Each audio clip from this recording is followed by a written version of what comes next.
জায়নামাজটা বিছিয়ে সেজদা দিয়ে চোখের পানি ছাড়েন। চোখের বেয়ে পড়া পানি আল্লাহর কাছে যে কত প্রিয়। অনুতপ্ত বান্দার চোখের পানির ফোঁটা তার চোখ বেয়ে নাকের ডগা বেয়ে জমিনে ড্রপ করার আগেই আল্লাহর ওই বান্দার সব গুনাহ মাফ করে দেয়।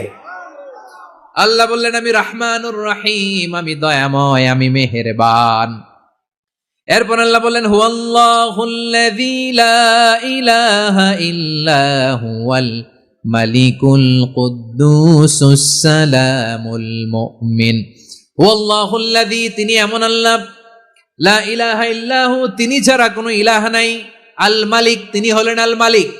দুইটা শেষ, আর রহমান আর রাহিম শেষ। এবার আল্লাহ 3 নাম্বার গুণবাচক নামের পরিচয় দিচ্ছেন। আল্লাহ বলছেন, আমি হচ্ছি আল মালিক। আমি কি? মানে সম্রাট।